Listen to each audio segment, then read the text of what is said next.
साधक को चाहिए कि संकल्प से रहित हो जाए।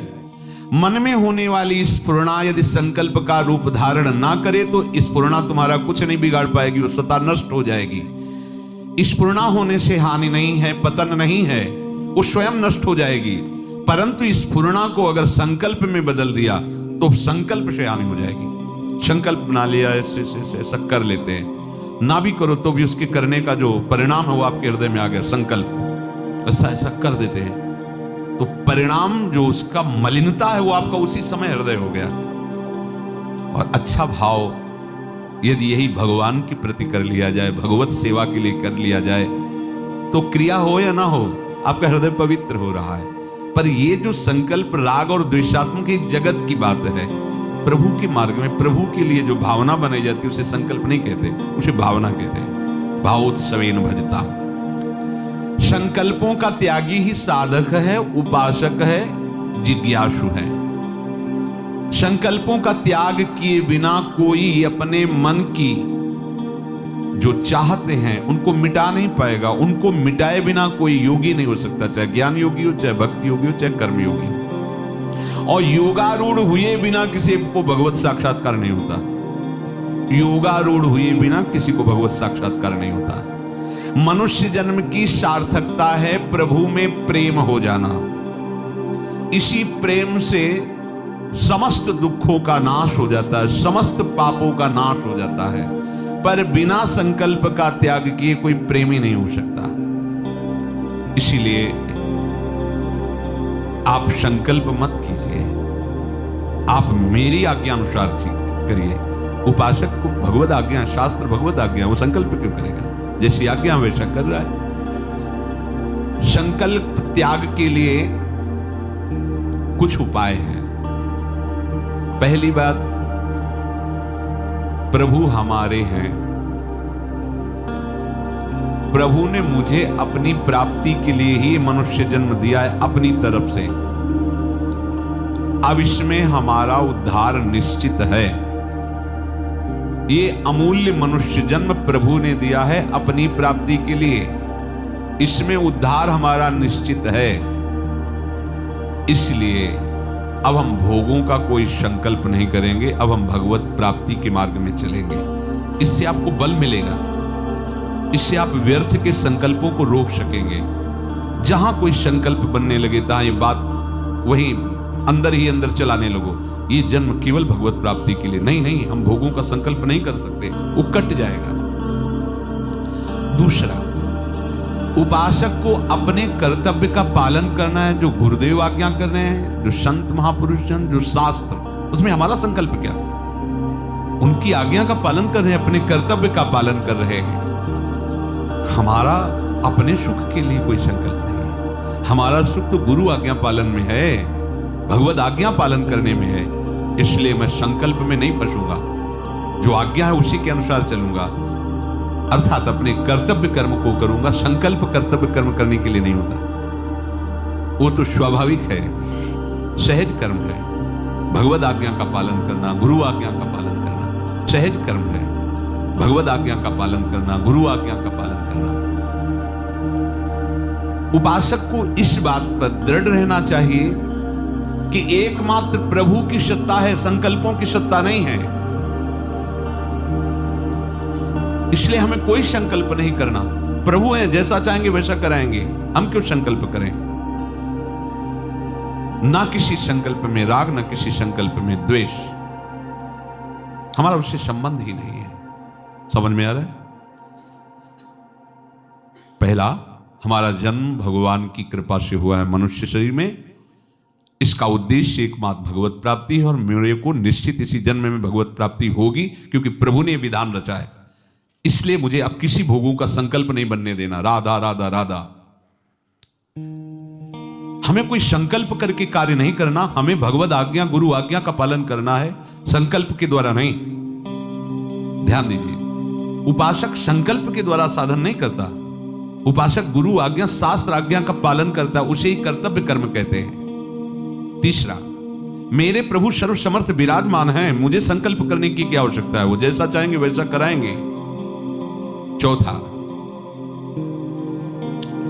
उपासक को विचार करना चाहिए कि हमने पहले न जाने कितने हजारों सैकड़ों संकल्प किए, उसे हुआ क्या है? कुछ हुआ है क्या?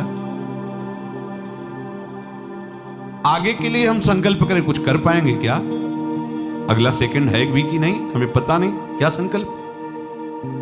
तो हमें वर्तमान का चिंतन बर्बाद नहीं करना। प्रभु अभी हमारे हैं, पहले भी हमारे थे, आगे भी हमारे रहेंगे। उनके लिए संकल्प करने की जरूरत नहीं है। जो अपने हैं उनकी प्राप्ति के लिए संकल्प की जरूरत नहीं, चिंतन की जरूरत है। चिंतन की जरूरत है। जो अपने हैं उनका चिंतन करो। तो पीछे के संकल्प के लिए, आगे के संकल्प के लिए हम समय बर्बाद क्यों करें? वर्तमान में हम प्रभु का चिंतन करें, यही हमारा भगवत प्राप्ति का स्वरूप है। अगर प्रभु का वर्तमान में चिंतन छोड़ करके आगे क्या होगा, पीछे जो हुआ उसका चिंतन, समय को बर्बाद करना है, उससे लाभ कुछ नहीं मिलेगा।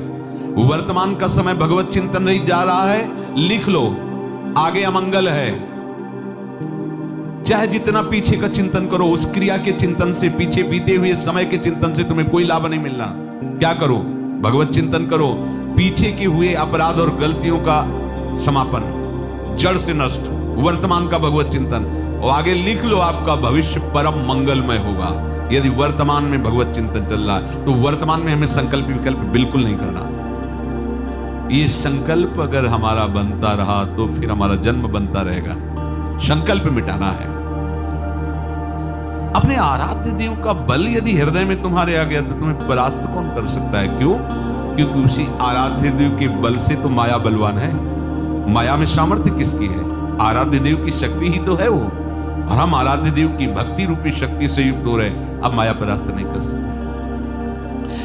इंद्रियों के भोगों में जो इच्छा पूर्ति की, सुख लेने की भावना है, यही हमें बांधती है। कोई मनचाही भोग सामग्री मिल जाए, मनचाही वस्तु मिल जाए, मनचाहा व्यक्ति मिल जाए, मनचाही परिस्थिति रहे, मनचाही घटना घटे, यही सबकी मांग रहती है। देखो ना, यही सबकी मांग रहती है। हमारी मनचाही बात हो जाए, मनचाही भोग मिल जाए, मनचाही परिस्थिति हो, मनचाही ही व्यक्ति हो, जो मेरे मन के अनुसार हो, ऐसी मांग रहती है। और जो इस मांग से युक्त रहता है वो परमार्थ का पथिक नहीं होता है। ध्यान रखना। जो मनचाही में राजी है, इच्छा पूर्ति में सुख लेना चाहता है, वो इंद्रियों का गुलाम, विषयों का गुलाम, उस सच्चिदानंद प्रभु की दासता की तरफ कैसे बढ़ पाएगा? अनुकूल वस्तु, पदार्थ, व्यक्ति आदि मिलने की इच्छा उपासक को कभी नहीं करनी चाहिए। अगर मांग भी हो तो प्रभु से कह दे प्रार्थना रूप में कि नाथ मांग तो मेरी है, पर यदि आपको सही लगे तो देना, मत देना। यदि आपका विस्मरण हो जाए, आपके मार्ग से गिर जाऊं तो नाथ मैं 1000 बार मांगू तो भी आप मत देना। इतना तो प्रार्थना कर ही सकते हो। मांगो, प्रभु से मांगो।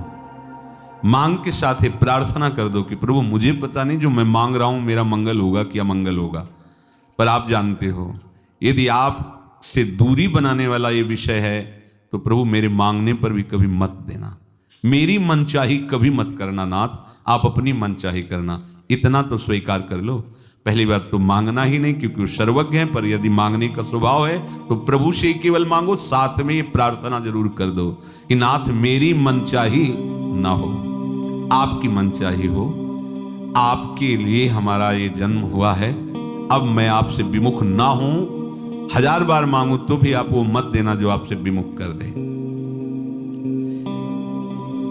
अनुकूल वस्तु व्यक्ति का अभाव जिसको अनुभव में हो रहा है वो उपासक कैसे हो सकता है? ध्यान देना, एक एक शब्द बहुत ही आवश्यक है अपने हृदय में रखना। हमारे तो प्रभु के नाम रूप लीला धाम की रसास्वादन की वृत्ति आई तभी तो हम उपासक कहलाए। अनुकूल वस्तु व्यक्ति स्थान की यदि चाह है तो उपासना किसकी है?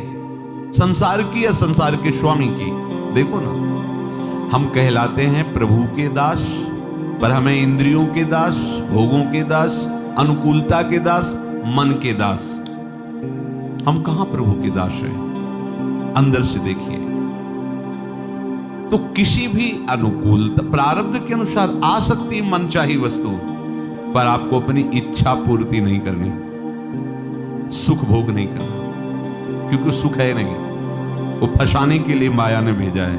भले ही हमारे किसी पूर्व कर्म के परिणाम से अनुकूलता आई हो, उसे में भोगना नहीं है। आई हुई अनुकूलता को भगवत सेवा में समर्पित कर देना है। आई हुई प्रतिकूलता को प्रभु की कृपा मानकर उनके स्मरण में तन्मय होना है। अनुकूल प्रतिकूल दोनों से बच जाएगा, वही समतुल योगारूढ़ माना जाएगा, वही योगारूढ़ है। निर्वाह मात्र के लिए, शरीर निर्वाह मात्र के लिए शास्त्र सम्मत विषयों को स्वीकार करना अनुकूलता का भोग नहीं कहा जाता। उचित वस्त्र, उचित भोजन, उचित नींद, उचित चलना फिरना, चेष्टाएं करना, भागवतिक शास्त्र सम्मत, ये आवश्यक है जीवन निर्वाह के लिए। अनुचित मांग करना, अनुचित भोगों को भोगना, अनुचित संग्रह करना, ये हमारे परमार्थ के लिए घातक है, योग के लिए घातक है। हमारे मन में जितनी स्फुरणाएं होती हैं, उन स्फुरणाओं में दो परिणाम आते हैं।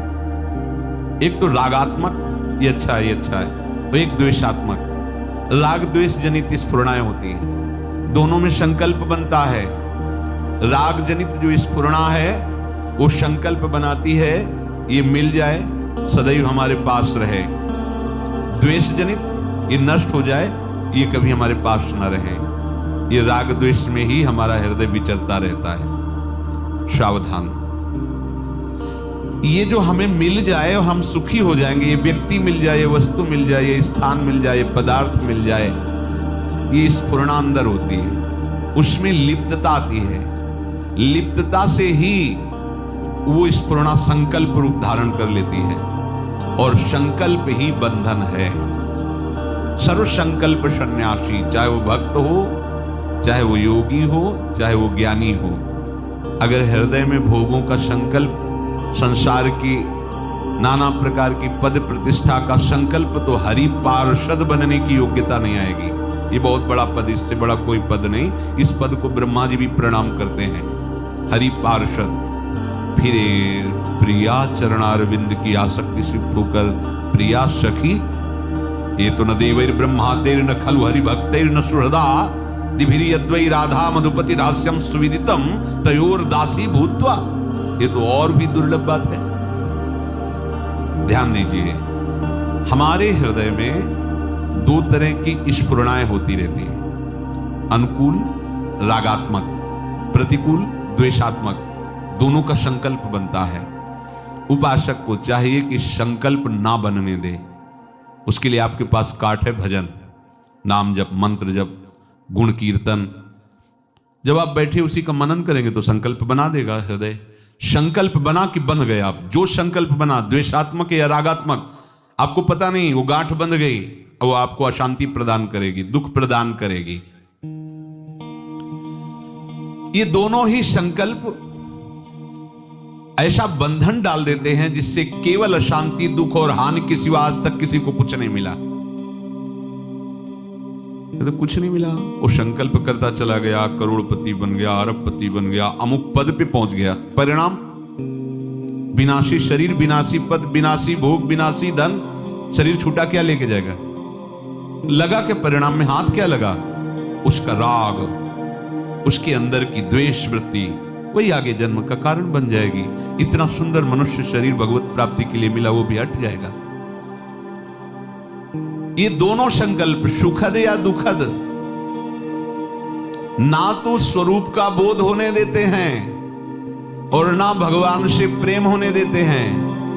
प्रेम की तो बात जाने दो, प्रभु में मन नहीं लगने देते। ये दोनों संकल्प, सुखद या दुखद, राग या द्वेषात्मक। अब प्रभु कह रहे हैं कि उद्धरेदात्मनात्मानम् नात्मानम् अवसादयेत् आत्मैव आत्मनो बंधु आत्मैव रिपुरात्मनः। अपने द्वारा अपना उद्धार करो, स्वयं तुम अपना पतन मत करो, क्योंकि आप ही अपने मित्र हो और आप ही अपने शत्रु हो। भगवान के वचन। उद्धरे दात मनात्मानम, अपने आप से अपना उद्धार करो। इसका सूक्ष्म भाव यह है, शरीर, इंद्रिया, मन, बुद्धि, प्राण आदि से अपना संबंध हटा दो, उद्धार हो गए। जब ये श्लोक पढ़ते हैं तो इसको लेके हम अपने आप में आते हैं।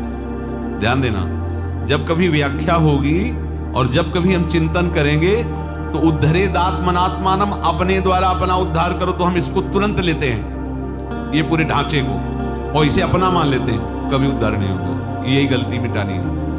अपने आप से अपना उद्धार करने का मतलब अपने उद्धार के लिए इनकी किसी की भी आसक्ति, राग, अपनापन ये बाधक है। इनका राग नहीं चाहिए, यही हमारा उद्धार हो जाएगा। अभी बिगड़ी जन्म अनेक किया, वही सुधरे आज। इसी को करने में हमें समय लग रहा है। शरीर से, इंद्री से, मन, बुद्धि, प्राण आदि से अपने आप को हटा लेना, ये अपना उद्धार है। ऊंचा उठा लेना। हमारी बुद्धि क्या निर्णय देती है? अपने आप से अपना उद्धार करना मतलब किसी की जरूरत नहीं है, अपने आप से खाया पिया, आराम किया, भजन किया, उद्धार तो अपने आप से होगा। इस स्थूल बुद्धि लेकर के एकांत में रहना, सबको त्याग देना, मांग करके खा लेना, पड़े रहना और अपने आप से अपना उद्धार, इसमें ना तो गुरु की जरूरत है, ना संत की जरूरत है, ना शास्त्र की जरूरत है। भगवान ने कहा उद्धरेद आत्मनात्मानम, अपने आप से समझो। आप और इस ढांचे में बड़ा अंतर, ये प्रकृति है। आप अपने आप से अपना उद्धार करो, माने हुए संबंध का त्याग करो। सारी की सारी साधना इसी में तो चल रही। जन्म के जन्म बीते जा रहे, हम संबंध नहीं त्याग पा रहे। यहां सूक्ष्मता से समझो, अपने आप को इनसे अलग करना है। पांचों भूले देश, ये एकमात्र अपने आराध्य देव में तन्मयता, अपने को ऊंचा उठाना है इनसे, शरीर से, इंद्रियों से, मन से, बुद्धि से, प्राणों से। क्योंकि ये शरीर, इंद्रिया, मन, बुद्धि आदि ये प्रकृति के हैं। ये मैं नहीं, अपना स्वरूप नहीं, अपना स्वरूप नहीं है। जो अपना स्वरूप नहीं है उससे ऊंचे उठ जाओ, यही अपना उद्धार करना है। ये बात समझ में आती बोला? अपने द्वारा अपना उद्धार करो तो सीधे बात ये है, हाँ ये करना है, ये करना है, ये करना है, आराम से अपने द्वारा। किसी की परतंत्रता की जरूरत है? भगवान ने कहा है। फिर ये शंका हो जाती है कि फिर ईश्वर के द्वारा उद्धार होता है, गुरुदेव के द्वारा उद्धार होता है, संत महात्माओं के द्वारा उद्धार होता है, शास्त्र के द्वारा उद्धार होता है, तो ये भगवान कह रहे हैं उद्धरे दात्मनात्मानम, तो फिर इसका क्या अर्थ होगा?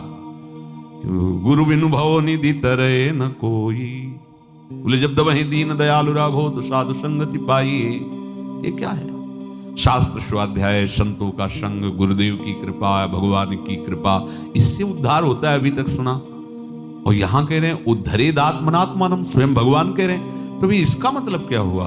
अगर अपने आप से अपना उद्धार होता है तो गुरु की जरूरत क्या, संत की जरूरत क्या, शास्त्र की जरूरत क्या? भगवान इसमें कोई बात नहीं कह रहे इस श्लोक में। तो इसका मतलब क्या है? तो यहां कह रहे हैं कि अपने आप से अपना उद्धार तभी हो सकता है जब आप सदगुरुदेव की बात माने। समझ रहे? मानना तो आपको हुआ ना, तो जानोगे आप ही ना।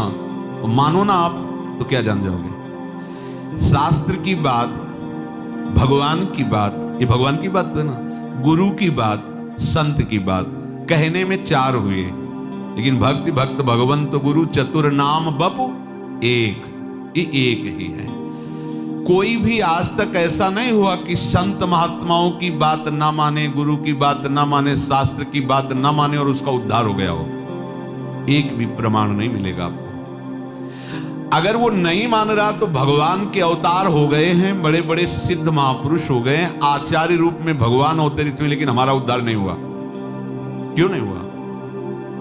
क्या हम रामावतार में नहीं थे, कृष्णावतार में नहीं थे? ये आचार्य महापुरुष जन प्रकट हुए तब क्या हम नहीं थे? क्या होंगे? क्योंकि जीव अविनाशी है, बराबर चक्र चल रहा जन्म मरण का। तो किसी कोने में मेढक दीमक बने हुए चाहे भले पड़े हो, लेकिन थे ना। तो अगर हम बात मानने वाले स्वरूप में होते तो हमारा कल्याण हो गया होता। वो बात हम तक पहुंची ही नहीं, या तो हम माने ही नहीं, दोनों बातें हैं। होगा कल्याण आपसे ही आपका, क्योंकि स्वीकार आपको करना है। पर बात क्या स्वीकार करनी है? जो है उसका परिचय गुरुदेव देते हैं। मोक्ष मूलम गुरु कृपा। वो कृपा करके जो उपदेश करते हैं, संत कृपा करके जो उपदेश करते हैं, शास्त्र कृपा करके जो सिद्धांत वर्णन करते हैं, ये सब भगवान के ही उपदेश है। संतों के हृदय में, गुरुदेव के रूप में, शास्त्र रूप में भगवान ही विराजमान है। श्रद्धा अपनी, उपदेश गुरुदेव के, अनुभव आपका अनुभव। श्रद्धा आप नहीं किए, माना नहीं, तो उपदेश लाख हो रहे हैं, क्या कल्याण कर देगा कोई? अगर ना मानने से संत जन कल्याण कर देते तो अब तक कोई विषयों में फंसा ही नहीं होता। संतों का ऐसा मृदुल स्वभाव होता है कि वो अपनी तरफ से सबका कल्याण कर देते। पर कह रहे हैं ईश्वर, संत, सदगुरुदेव बिना हमारी श्रद्धा के हमारा कल्याण करने में समर्थ नहीं है। कौन कौन? ईश्वर और संत और सदगुरुदेव। ईश्वर भी लिखा है। हमारी श्रद्धा और हमारा मानना, ये हमारा कल्याण करेगा। अगर हम सदगुरुदेव की बात ना माने, संत की बात ना माने, भगवान की बात, तो हमारा कल्याण नहीं होगा। तो इसमें मुख्य कल्याण करने वाला कौन हुआ? आप यदि अपना कल्याण ना करें तो आपका कोई भी कल्याण नहीं कर सकता। इसीलिए भगवान कह रहे उद्धरे दात्मनात्मानम, आप अपने द्वारा अपना कल्याण। राधे राधे सभी भक्तों को राधा वल्लभ श्री हरिवंश। यह वीडियो पूर्ण रूप से महाराज जी का वीडियो है। इस वीडियो में किसी भी प्रकार की कोई छेड़छाड़ नहीं की गई है। इस वीडियो का मकसद केवल भगवान के नाम तथा उनके लीला गुणों का प्रचार करना है, ना कि किसी प्रकार की फेक अफवाहों का प्रचार करना है। इसमें जो भी है पूर्ण रूप से महाराज जी का वीडियो है। जो भी महाराज जी ने बताया है, इसमें किसी भी प्रकार की कोई एडिटिंग नहीं है, किसी भी प्रकार की कोई छेड़छाड़ नहीं है। यह वीडियो पूर्ण रूप से महाराज जी का ही वीडियो है। राधे राधे, राधा वल्लभ श्री हरिवंश।